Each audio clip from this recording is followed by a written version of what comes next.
What it is, what it do, cyber world. It is your girl, the one and only Ash Said It. AshSaidIt.com, AshSaidIt.com. Welcome to the Ash Said It Daily Podcast Show. I appreciate you guys so very much. Over 1,300 episodes and 500,000 streams worldwide. None of this would be possible without you guys, and because you guys love on me so very much, I get to talk to wonderfully talented people such as the wonderful Erika Prevost. Hey, Erika. Hi, Ash. How are you doing today? I'm good. I'm really excited to be on your show. Thanks for having me. Oh, thanks so much for making time for us. Because I know you got a pretty big schedule with this this anticipated TV series, Dare Me, that's going to be on the USA Network and also on Netflix. So, congratulations. Yeah. Thank you so much. Not a problem. So, Erika, how did you get started in the industry? So I first started out as a dancer. So I have a pretty big dance background, and I was just young and I really liked to dance. So my parents put me in dance class, and I just started getting better and better and working as a professional dancer in the industry. So that's kind of the industry that I was in more so prominently. And then through my dancing, I got on this TV show called The Next Step, and it required me to do some acting. So that was the first time that I was exposed to acting. It was on set, and I was like, oh wow, this like whole new art form that I had never imagined I would want to do was there, and I kind of just fell in love with it, and I wanted to get better at it. So I started training and auditioning, and one thing led to the other, and here I am, and that's kind of my main focus now. Yeah, so as an actress now, because, like you said, you were fresh on the scene, you had a dancer's background. As an actor, what would you say has been your biggest challenge? I think my biggest challenge has been to constantly face rejection. Like you, as an actor, you audition for so many things, and you get way more no's than you get yeses. So I think it really taught me to be confident in my work and remembering my worth, and that there's just, when you're auditioning, there's so many factors that come into play. It's not just about your talent. Sometimes it could just be that you're an inch too tall or an inch too short, or you know what I mean. There's like so many details that you can't control, and the only thing that you can control is the work that you put in and the faith that you have and how you believe in yourself. So I think that was a challenge that I faced. Like, right, I wouldn't even call it that much of a challenge, but it was just a perspective shift that I was like, right, okay, like you really can't have people's approval be the way that you define your worth, because you just won't make it. Exactly. So what would you say has been your moment of confirmation? Like the moment that something just told you or spoke to you and said, you know what, this is exactly what I'm supposed to be doing? Oh, that's a good question. I love doing these interviews because it always makes me actually ask myself those questions. So, moment of confirmation.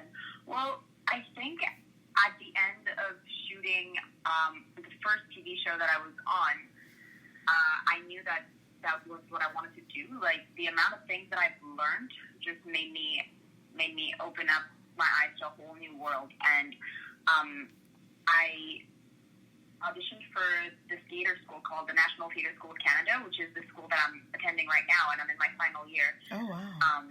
But I think when I decided to apply to that school and I got accepted and I knew that I was going to embark on a 3-year journey, like by that point I was pretty set that that's what I wanted to do, because, I was making a certain sacrifice of not being able to really work 8 months out of the year. And I only had a 4-month gap between each year where I could work. Yeah. So, but yeah, I wanted to put all my focus in training first and really honing my craft. Gotcha. So, as an actor, I know because I've been in the industry myself, and I've got a lot of people that are still there and still striving and thriving and all those great things. How did the role of Brianna Bradley come about for you as far as the audition process, and how did you feel about your audition?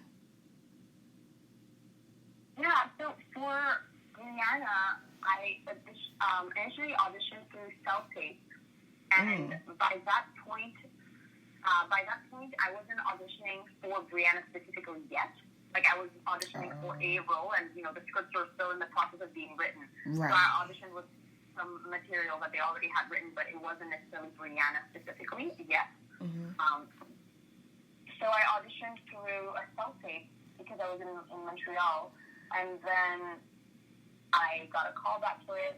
It was the process was pretty long, actually. It was like, I think it was almost over a month until I got the call that I had a call back. Like, I kind of did the audition and forgot about it and moved on, was doing other things, and then I got a call that I had a call back, which was a dance call, because we're playing cheerleaders. They wanted to see, how we could move and stuff like that. So there was a dance call for it. So then I had a dance call, and then after that I had a second call back, which was an in-ring session with the director, and that's when I was auditioning for Brianna specifically. And then a couple of days later, I got the call that I took the part, and then started the journey. Yeah, that's always that callback is always much anticipated, and it just puts a smile on your face. I've been there many a times, so I can absolutely understand. You used to be an actor as well? I used to, yes. I used to back in the day. I did I did many of auditions, so where, like you said, maybe you're too tall, you're too short, you don't have the frame that they're looking for. You can nail the lines, but if you're not specifically what they're looking for, it can be damaging to some self-esteem. I'm not gonna lie, but that's the nature of the game. For sure. Yeah, that's the nature of the game, and you just kind of learn to just continue to push forward and find your purpose, whatever that may be. Yeah. So, what similarities do you think that you have to Brianna? Sorry, can you repeat that one more time? Oh, I said, what similarities do you think that you have to Brianna? Similarities. Not a lot, to be honest, besides from the fact that, she's pretty social and peppy, and, likes to be around people, and is good at what she does. Like, she's a cheerleader. I'm not a cheerleader, but I'm a dancer, and, there's a lot of stuff that's close between the two. So besides from the actual sport, Brianna's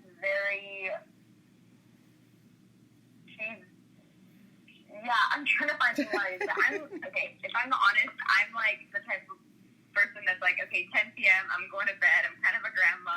People are like, Erika, come out, let's hang out. And I'm like, I'm too tired, I want to wake up early and do some work tomorrow. And Brianna's a party girl. Like, she truly is a party girl. Gotcha. And yeah, she's like that popular cheerleader in high school that has no problem, getting with boys, and is things kind of come easy to her.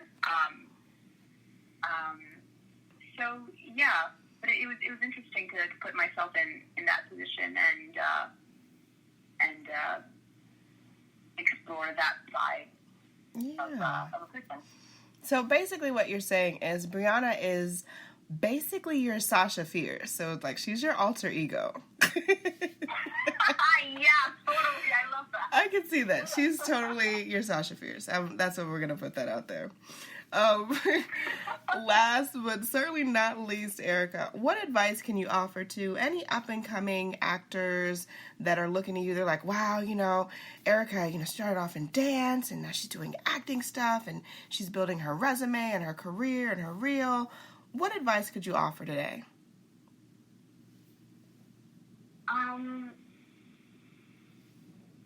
If I could give one advice, I think it would be to always stay true to yourself and always ask yourself what you're actually comfortable doing, what you actually want to do. Because this industry is moves so quick, it's so noisy, and it's really easy to get influenced by what people think you should be doing, or if you're in positions with like successful actors that you've admired or directors you've always wanted to work with, or all these influential people, and it's really easy to get wrapped up in it and be like, oh well, they're saying I should be doing this, so I should be doing this. But I think I would really advise to take a moment for yourself, ask yourself, what is it that you really want? What is it that you want in a bigger picture? If you just look at it in the 5-year frame, what you're doing right now, is it contributing to that? And short version being just be honest with yourself always. I love it, love it, love it. Erika Prevost, thank you so much for joining us today. We really appreciate you. Much more success to you in 2020 and beyond, of course. You guys, Thank you so much. No problem. You guys can check for Erika on the series Dare Me. It's going to be on the USA Network, I believe, starting December 29th, 2019. And eventually it's going to make its way onto Netflix as well. But I'm going to be tuned in. I'm going to be rooting for you, Erika. I'm looking forward to seeing you as your Sasha Fierce, your Bianca Bradley. My alter ego. Your alter ego. I love it, love it, love it. And I love each and every one of you guys for all of your love and support throughout this whole process and journey. I never imagined that this show would go and grow as much as it has. I appreciate you guys. Keep in mind, anyone to tell you that you can't do what you want to do, you look them square in the face, you tell them, don't believe me. Just watch. Watch what I do. Watch me make it happen. Watch me make history. That's what we're doing this for, the history books. Social media is nice, but real life is way, way better. Until next time, you guys.